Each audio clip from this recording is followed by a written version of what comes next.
मानव के कर्मों से धरती बनती और बिगड़ती है।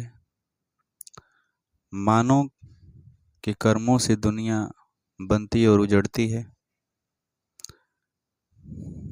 इस धरती पर स्वर्ग बसाने वाला भी इंसान है।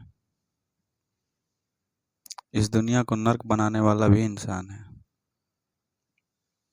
प्रेम दया सद्भाव जहाँ है सुख का वहाँ बसेरा है। दुराचार दुर्भाव जहाँ है वहाँ दुखों का डेरा है। समदृष्टि समभाव से जीना सबको जब आ जाएगा, प्यार ही बरसेगा हर सू, फिर वैर नजर न आएगा। संतमति को धारण करके सुंदर हम व्यवहार करें, कहे हरदेव मिलन वर्तन से सुखमय कुल संसार करें।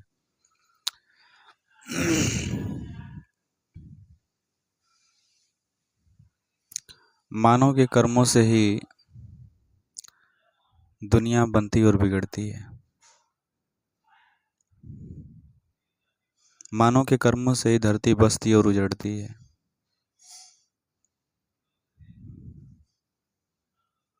इस धरती पे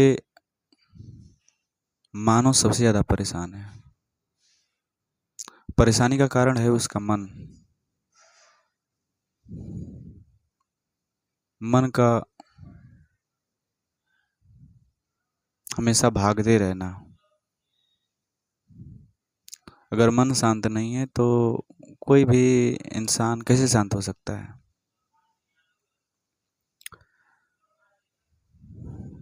तो मानव के कर्मों से ही धरती बसती और मानव के कर्मों से धरती बसती और उजड़ती है। मानव के कर्मों से दुनिया बनती और बिगड़ती है। धरती को स्वर्ग बनाने वाला भी इंसान है, धरती को नरक बनाने वाला भी इंसान ही है।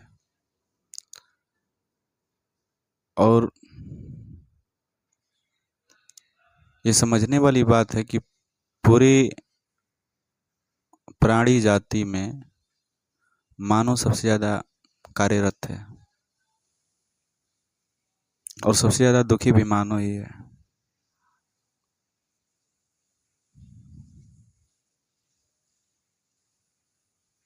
मानव सबसे ज़्यादा जुटाता है, घर बनाता है,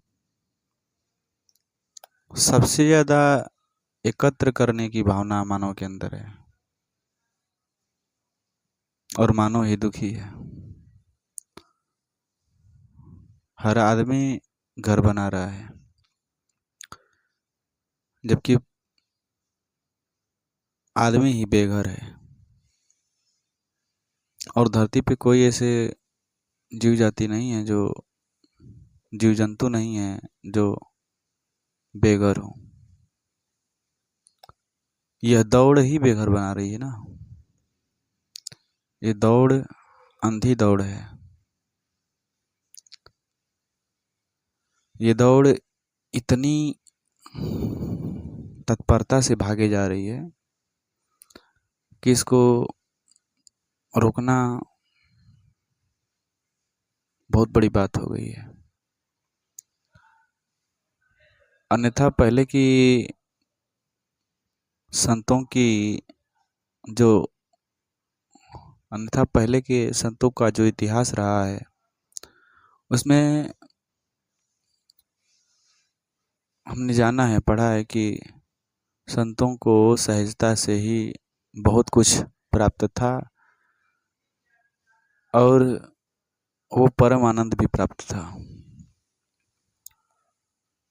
लेकिन आज मन इतना दुष्प्रभाव में पड़ गया है कि आदमी को थोड़े से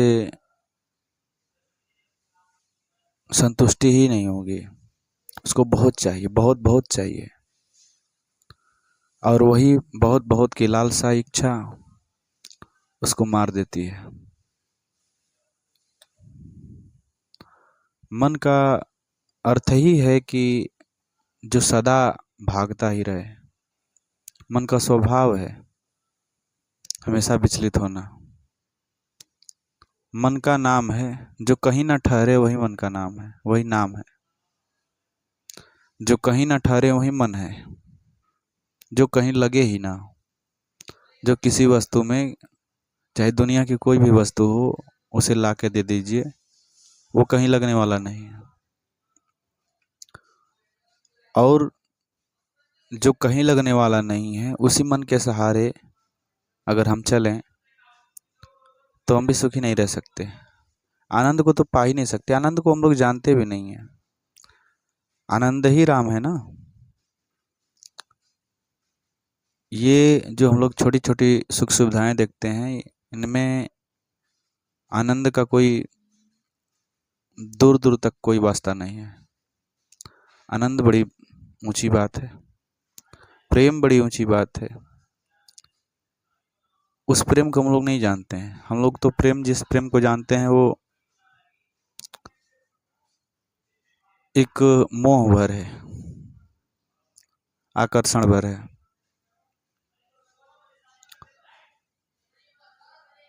उस प्रेम को जान जाए तो बात ही खत्म हो जाए, ये बात की बात हो जाएगी, कुछ बात ही नहीं रह जाएगी अगर उस प्रेम को जान जाए। क्योंकि प्रेम ही परमात्मा है, उसमें कोई अंतर नहीं है। लेकिन उस प्रेम को जानते नहीं हैं। प्रेम का नाम भी इसलिए इतना गंदा हो गया है क्योंकि हम किसी वस्तु से भी प्रेम, कुछ लगाव हो जाता है तो बोलते हैं प्रेम है, मुझे उससे प्रेम है। प्रेम नहीं है। प्रेम चूंकि सबके पास है नहीं, इसलिए अपने ही ढर्रों को हम प्रेम का नाम दे देते हैं, जबकि प्रेम से इसका कुछ लेना देना नहीं है, दूर दूर तक कुछ लेना देना नहीं है। तो आदमी ही सबसे ज़्यादा परेशान है। और परेशानी का मूलभूत कारण यह है कि उसे बहुत कुछ चाहिए। वो कम को कुछ समझता ही नहीं है।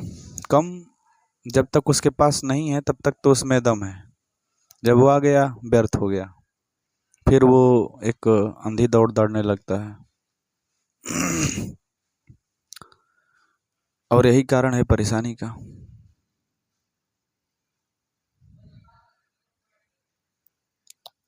मन के सहारे चलना यानी नर्क। और आज इंसान नर्क में ही है, क्योंकि जब तक मन के पार जाने का कोई मार्ग न मिलेगा, जब तक मन को लांघ जाने का कोई सूत्र न मिलेगा, जीवन उसमें डूबेगा नहीं। जब तक जीवन उस पैटर्न पे बहेगा नहीं, तब तक हम नर्क में ही हैं। क्योंकि मन में हमेशा से द्वैत रहा है, और द्वैत दुख है। द्वैत में कभी कोई व्यक्ति शांत हो ही नहीं सकता, हमेशा दो की तरफ भाग रहा है। ये करें वो करें, क्या करें कुछ पता नहीं। जिसे अभी पाने की लालसा है, इच्छा है, मरे जा रहे हैं, मिल जाने पे व्यर्थ हो जाएगा। आप अपने अनुभवों से भी देख सकते हैं कि मैं ही जब छोटा था तो बहुत सारी चीज़ें थी जो जान से भी ज़्यादा प्यारी थी, और आज वो नहीं है। क्योंकि हम समझ गए ना उन बातों को। जो चीज़ें नहीं है पास में, उसमें बहुत प्रेम है, बहुत लगाव है, दूर के ढोल सुहावन। और जब वो चीज़ें पास आ जाती हैं तो उसमें का रस खो जाता है, क्योंकि वो इतनी करीब आ गई। इसीलिए रस खो गया ना परमात्मा से भी, प्रेम से भी, क्योंकि वो इतने करीब हैं कि हम जान ही नहीं पाते। हमारी आंखें उनको देख ही नहीं पाती। कैसे देख पाएगी? इन आँखों से जो ना देखा जाए, इन कानों से जो ना सुना जाए, इन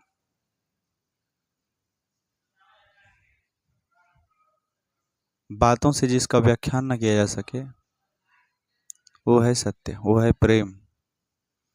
कि जिसके सामने सब कुछ फीका पड़ जाता है, मौन पड़ जाता है, डूब जाता है वही वही हो जाता है, तो वो प्रेम है।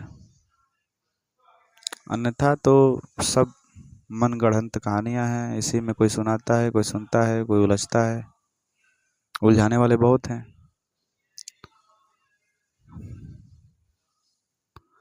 इससे बाहर निकलने का एक ही रास्ता है कि आप स्वयं को जानें, स्वयं का अवलोकन करें कि आप दिन भर में क्या करते हैं, पूरी दिनचर्या को देखें कि आपका दिनचर्या जा कैसे रहा है, और विश्वास मानिए आपका पूरा जीवन बदल जाएगा। आप करके तो देखिए, और नहीं करेंगे तो कोई ज़बरदस्ती नहीं है, क्योंकि आपका जीवन है, आप स्वतंत्र हैं इसके लिए कि आप कुछ भी करें। आप ही का है, या इसको चिंता में गुजारना है या आनंद में गुजारना है। एक ही जिंदगी है, या रोते रोते बिताइए या गाते गाते, एक ही जिंदगी है।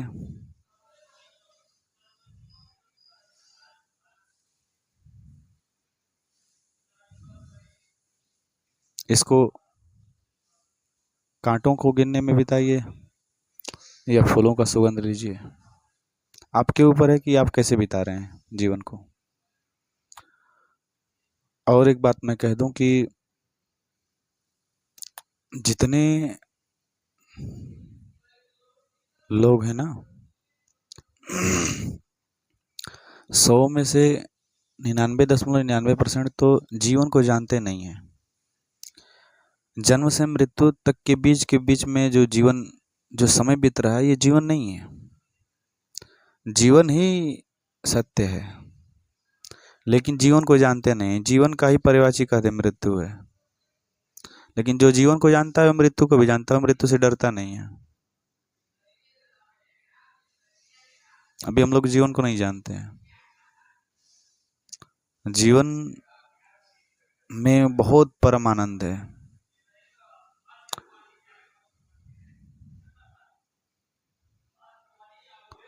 आप एक बार जीवन को जाने तो ये वही लोग हैं जो कहीं फांसी लगा के, कहीं कट पिट के, कहीं कूद कर आत्महत्या कर ले रहे हैं, जिनको जीवन के बारे में कुछ पता नहीं। क्योंकि जीवन में इतना आनंद है कि उसके सिवा आदमी कुछ चाहेगा नहीं, बस एक बार झलक मिलने की देरी है। आप एक बार बस जीवन को जान जाएं, इसके बाद आप छोड़ नहीं पाएंगे। लेकिन आप जाने तब तो, आप उससे इतना दूर ही दूर भाग रहे हैं कि आप उसको कैसे जान पाएंगे। जब भी कोई आपको आता है जगाने, जब भी आपको कोई आता है कि एक बार थोड़ा सा कुछ बता दे, आप सडनली उससे दूर भागते हैं। और यही दूर भागना आपको पीछे छोड़ देता है। बहुत बहुत टाइम से भाग रहे हैं, आज भागना थोड़ी चालू किया है। अब भाग ही रहे हैं, अभी 2 मिनट में भाग जाएंगे। क्योंकि भागना मन का स्वभाव है ना, आप नहीं भाग रहे हैं, आपके बस की बात भी नहीं है। क्योंकि आप पे मन हावी है, मन भगा रहा है, सदा भगा रहा है, रात दिन भगा ही रहा है। आप एक बार भी रुक कर ये नहीं देख पा रहे हैं कि कौन है जो मुझे इतना सता रहा है, इतना दौड़ा रहा है, फिर भी ये दौड़ पूरी नहीं होती। दौड़ पूरी तभी होगी जब आप जाने जीवन को। जीवन को जानने वाला इतना सहज और मस्त जीवन जीता है कि उसका बखान नहीं किया जा सकता। वो खुद प्रमाण होता है, उसका जीवन ही एक मार्गदर्शन बन जाता है। तो स्वयं को जानना बहुत जरूरी है। स्वयं को जाने बगैर जीवन में सब बेकार है। क्योंकि जो व्यक्ति स्वयं को नहीं जानता वो दूसरों को क्या जानेगा। दूसरों को वो बस स्वार्थ के लिए अपने पास रखेगा। दूसरों से उसका कुछ ज़्यादा वास्ता नहीं है। क्योंकि वो स्वयं को ही नहीं जानता तो आपको क्या जानेगा। अपने आप को जितना जानता है ना उतना ही आपको भी जानता है। अपने आप को जानता है, मन के सहारे चलता है, तो आपको भी जानता है कि आप में भी वही वही है। इसलिए ज़रूरी है जीवन को जानना। और जब तक जीवन को जानेंगे नहीं, बात आगे बढ़ेगी नहीं। जीवन में शांति आएगा नहीं, जीवन में ठहराव आएगा नहीं। जीवन बद से बदतर होता चला जाएगा, जीवन बद से बदतर होता चला ही जाएगा, क्योंकि इतना तेजी से बीत रहा है कि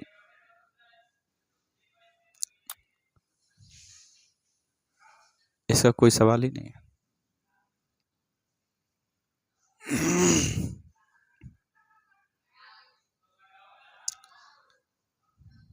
एक एक सेकंड, एक एक घंटा, एक एक दिन कटता ही जा रहा है। अब आपके हाथ में है कि आप कैसे इसको लेते हैं, कि आप बातों ही बातों में गंवा दें या बातों से आगे बढ़कर उस शांति को पकड़ें, उस मौन को पकड़ें, उस ध्यान को पकड़ें, उस परमात्मा को पकड़ें, उसमें जिए, वही हो जाएं। अब आपके ऊपर है कि आप क्या करेंगे।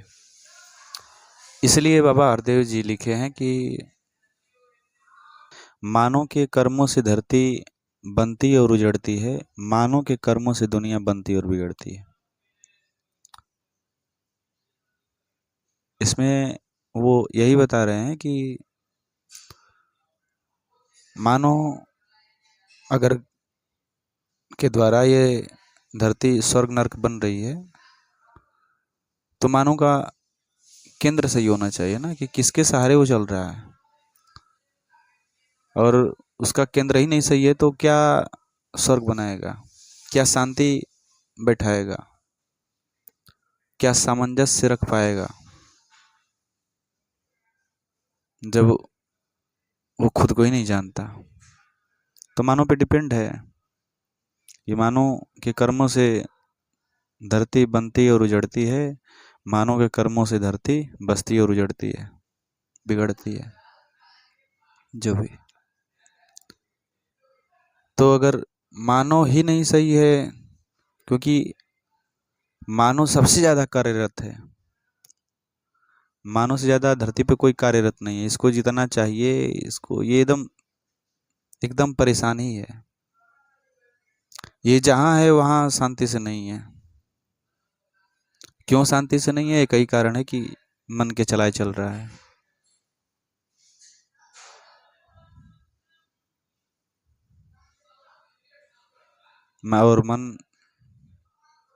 और मन ऐसा है कि बिना पेनी की बाल्टी की तरह है, भरता ही नहीं।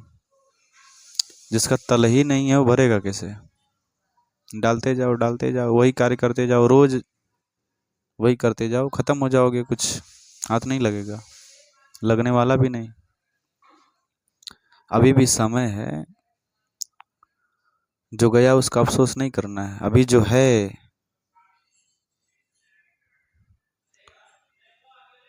उसमें ही अपने को संवारना है, उसमें ही अपने जीवन को जानना है, उसमें ही आनंद मनाना है। जो बीत गया अगर उसको सोचेंगे तो जो आगे आने वाला है वो भी उसी सोच में बीत जाएगा, तो कोई फायदा नहीं है। जो बीत गया सो बीत गया, जब आगे जो है उस पे ध्यान दीजिए और जो चाहिए, क्योंकि सबसे महत्वपूर्ण जो कार्य है वो छूटा हुआ है। जिसके लिए आपको जन्म मिला है, ये जन्म मिला है मरने के लिए नहीं, अमर होने के लिए।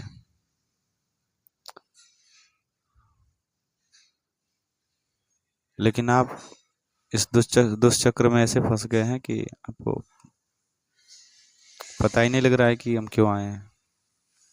तो मानव के कर्मों से धरती बसती और उजड़ती है, मानव के कर्मों से दुनिया बनती और बिगड़ती है।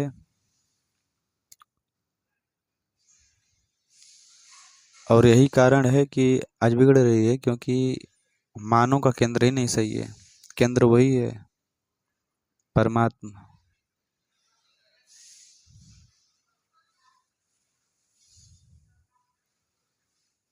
जिसके पास जो है वही न देगा।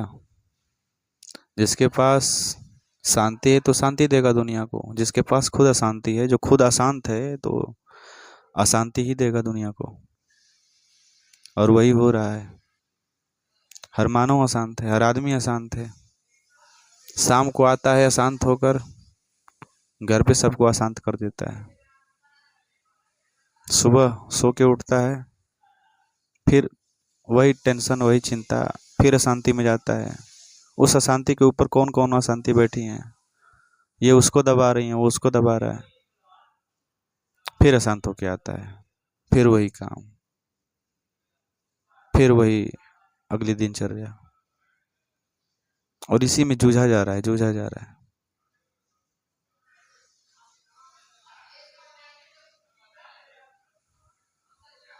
उस पर इतनी जिम्मेदारियां हैं कि वो अपनी तो देख ही नहीं पाता है, दूसरों को देखता है, स्वयं को जान ही नहीं पाता। और वही निभाते निभाते चला जाता है, जबकि उसे पता नहीं है कि वो गठबंधन सरकार चलाने नहीं आया था। वो आया था यहाँ पे कुछ और करने, लेकिन बोल ही गया। भुला देते हैं लोग, 100 में 99 भूले ही हुए हैं, तो आपको कौन सा याद करा देंगे। उसमें एक आता है याद कराने वाला भी, तो आप भाग जाते हैं, क्योंकि वो कुछ और ही बताता है। 99 जो बताते हैं आपको थोड़ा जंचता है, ये हमारे जैसे बात कर रहा है, कुछ बता रहा है सही। लेकिन जो एक आता है जो स्वयं में जागृत है, वो कुछ कहता है तो आप सडनली भाग जाते हैं, उसकी बातें आपको बेच जाती हैं, आप नहीं सहन कर पाते। इसीलिए तो इतिहास पूरा भरा हुआ है कि बहुतों ने बताया, जगाया, लेकिन उन्हें ही बहुत रूप से प्रताड़ित किया गया, क्योंकि लोगों को बर्दाश्त ही नहीं है।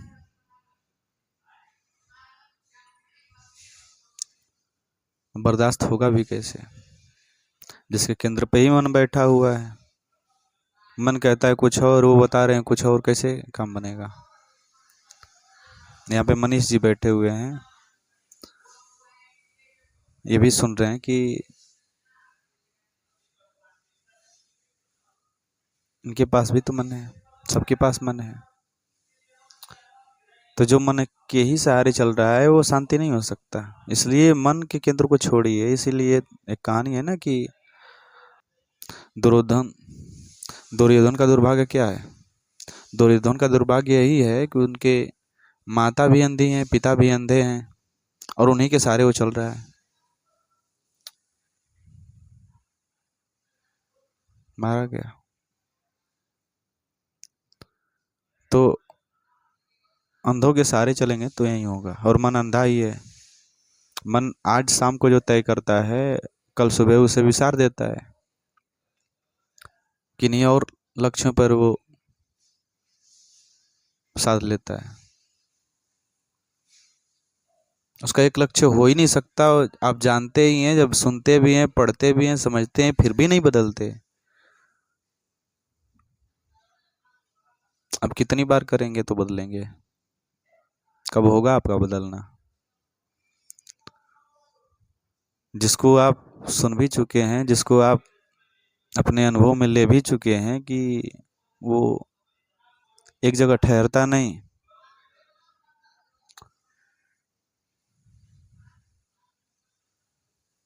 जो एकदम कांपता ही रहता है,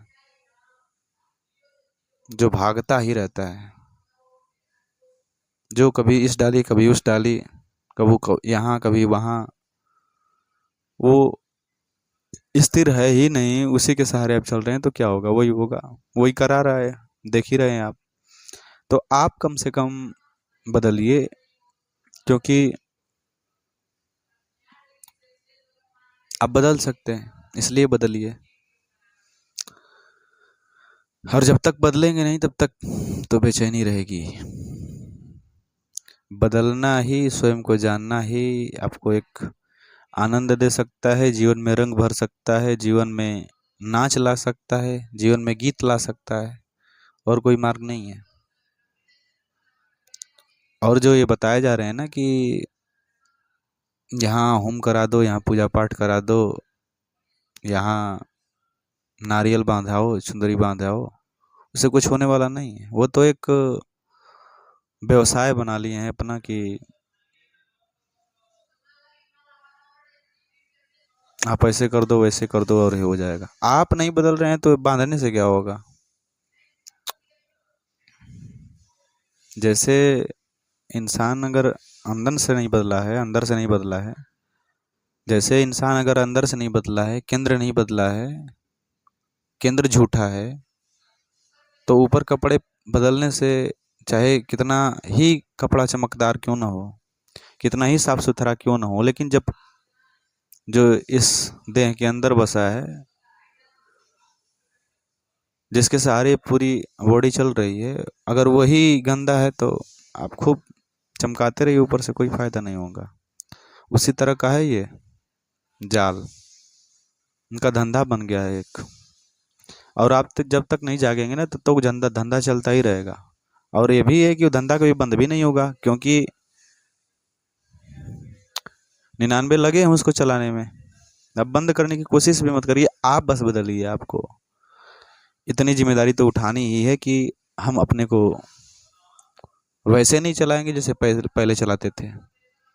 आज से ही थोड़ा संतों को पढ़िए, थोड़ी उनकी जीवन दशा देखिए और अपनी मिलाइए। प्रेम की बात उनसे सीखिए जो प्रेम को जानते हैं, इनसे नहीं जिनके प्रेम की खबर भी नहीं है, बस ज्ञान है। ज्ञान से प्रेम नहीं मिलता, प्रेम तो ज्ञान के पार है। ज्ञान तो बस एक तर्क कुतर्क है। ज्ञान से एक माइंडसेट बदल सकता है, लेकिन जब प्रेम उपजता है, जब प्रेम परमात्मा जब आता है जीवन में, तो सब बातें धरी की धरी रह जाती हैं। सब ज्ञान अज्ञान पाप पुण्य सब पीछे छूट जाते हैं, क्योंकि वो आता इतना विराट कि आपको डुबो ही लेता है। इसलिए तो कबीर कहें कि जब मैं था तब हरि नहीं, अब हरि है मैं नाही। कि जब वो आता है तो कुछ बचता नहीं है, सभी कूड़ा कचड़ा बहा ले जाता है। विशाल सागर, कहने को शब्द नहीं है उसके लिए। इसलिए अपने केंद्र को बदलिए, तब बात बनेगी, अन्यथा तो सब गड़बड़ ही है। पहली बात आगे लिखे हैं कि इस धरती पर स्वर्ग बसाने वाला भी इंसान है, इस धरती को नर्क बनाने वाला भी इंसान है। स्वर्ग कहाँ है और नर्क कहाँ है? इन बातों में इतना विवाद है कि उन विवादों को आप सुनिए भी मत, क्योंकि आप सुन के भी घाटे में हैं, क्योंकि उन बातों में कुछ रखा नहीं है, बेबूझ बातें।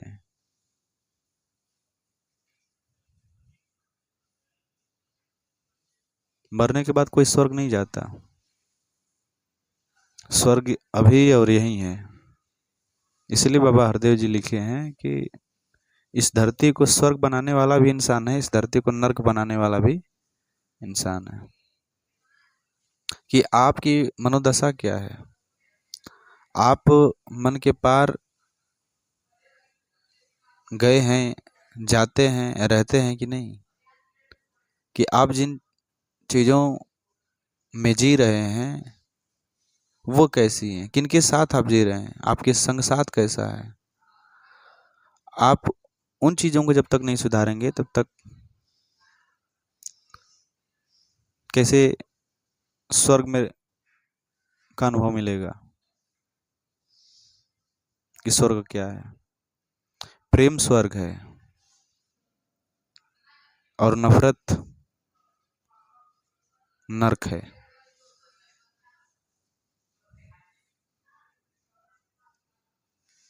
और अभी बताया ना कि प्रेम वो नहीं जो आपको लगाव, आकर्षण और मोह देता है, क्योंकि वो वाला प्रेम आज प्रेम है और कल घृणा हो जाएगा, क्योंकि जिस चीज़ों से आपको आज प्रेम है कल घृणा हो जाती है, वो प्रेम है ही नहीं। वो प्रेम है जो कभी बदलता नहीं, एक बार आपके जीवन में आ जाए, आप जीवन को जान जाएं तो फिर आप छोड़ भी नहीं सकते, चाह के भी नहीं छोड़ सकते, क्योंकि वो बात ही। तो मैं बात कर रहा हूँ उस प्रेम की। तो वही प्रेम परमात्मा स्वर्ग है।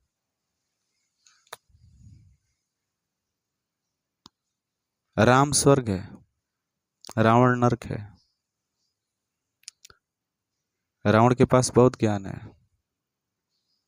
राम के पास भी ज्ञान है। लेकिन मैं क्यों कह रहा हूँ कि राम स्वर्ग है और रावण नरक है?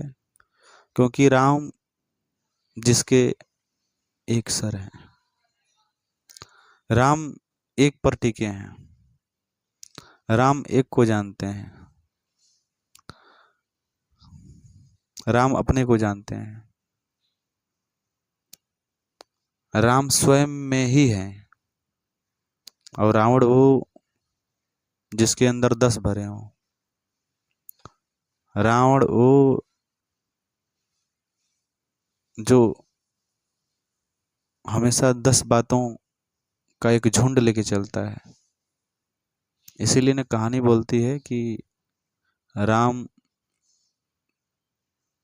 और रावण में क्या अंतर है। तो रावण जिसके 10 सर, रावण के 10 सर, ये कहानी नहीं है, बस बता रही है, ये संकेत ही है एक तरह से कि रावण वो जिसके 10 सर। 10 सर से ऐसा है कि जो एक बातों पे चले ना, जो मन के सहारे ही चल रहा है, जानता बहुत कुछ है लेकिन मन के चलाए ही चल रहा है। और राम वो जो मन के चलाए ना चले। मैं इस राम की बात नहीं कर रहा हूँ जो दशरथ पुत्र हैं, मैं उस राम की बात कर रहा हूँ जो ये कहानी वाले राम से भी पहले के राम है। वो जन्मों मतलब जब कुछ नहीं था तब तक से हैं, और तब भी थे, आज भी हैं और रहेंगे भी सदा कायम। एक रस, उसकी बात कर रहा हूँ मैं। और उसको जानने के लिए भी प्रेरित भी कर रहा हूँ कि आप उसको जानिए।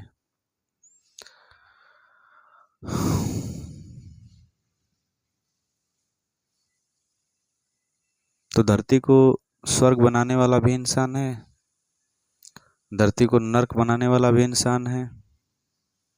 और थोड़ा छोटा करें तो यदि इंसान के अंदर स्वर्ग है तो वही स्वर्ग बाहर भी दिखेगा, और अंदर ही अगर कचड़ा है तो वही कचड़ा बाहर भी दिखेगा। तो अंदर अगर स्वर्ग है तो बाहर स्वर्ग नहीं रहेगा तो भी बन जाएगा, और अंदर अगर नर्क है तो बाहर भी नर्क बन ही जाएगा।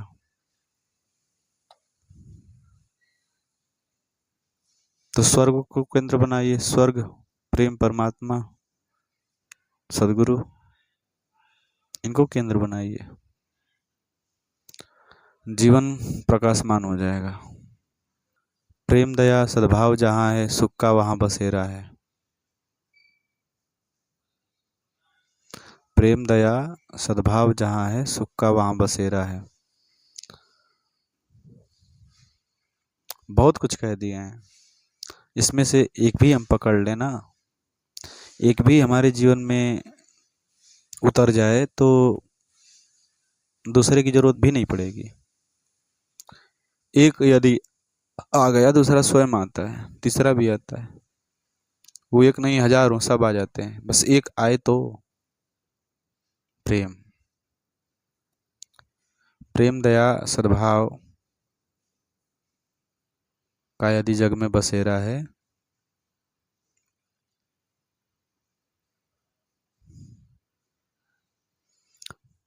प्रेम दया सद्भाव जहाँ है सुख का वहाँ बसेरा है।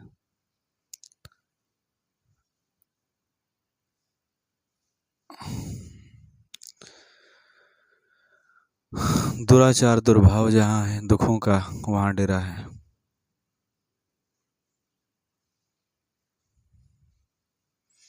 दुराचार होगा भी कैसे? वही व्यक्ति दुराचारी है जो यहाँ से गड़बड़ है। जो जिस चीज के चलाए चल रहा है अगर वही गड़बड़ हो तो बाहर भी गड़बड़ करेगी। दुराचार दुर्भाव वहीं से पैदा होते हैं। जिन बातों जहाँ से हम बोल रहे हैं, जहाँ से हमारा पूरा जीवन क्रियान्वित हो रहा है, अगर वही नहीं सही है तो कैसे दुराचार और दुर्भाव रुकेगा? वो रुकने का एक ही तरीका है कि प्रेम को जानो।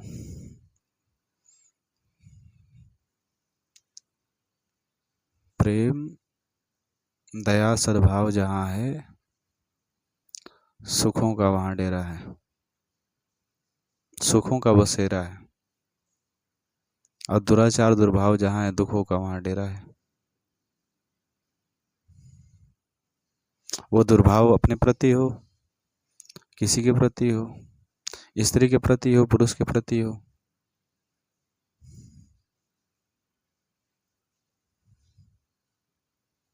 ये मायने नहीं रखता कि आप किसके प्रति क्या कर रहे हैं। जो दूसरों के साथ कर रहे हैं वही अपने साथ भी कर रहे हैं। जो व्यक्ति दूसरों को बनाने में लगा है वो स्वयं भी बना है, और जो व्यक्ति दूसरों को बिगाड़ने में लगा है जान लीजिए कि वो खुद ही बिगड़ा है, क्योंकि जिसके पास जो है वही देगा। इसीलिए तो कहा जा रहा है कि केंद्र सही रहेगा तो जो केंद्र पर होगा वही चीज़ बाहर दिखेगी, आपके जीवन में भी दिखेगी।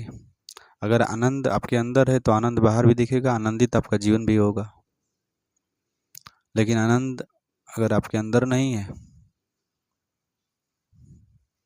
तो बेचैनी अंदर भी है, बेचैनी तन पे भी दिखेगी और बेचैनी बाहर भी प्रतिध्वनित होगी। आप जैसे होंगे वैसे ही आप वातावरण भी चुन लेंगे, वैसे ही आप लोगों का संग साथ भी कर लेंगे। तो इन सभी बातों से पहले बस एक ही बात निश्चित है कि अगर हम सही हों तभी तो हम उन्हीं चीज़ों का चुनाव भी करें कि वो हमें उच्चतम की ओर ले जा सके, जीवन के उन लक्ष्यों को पाने में हमारी सहायता कर सके।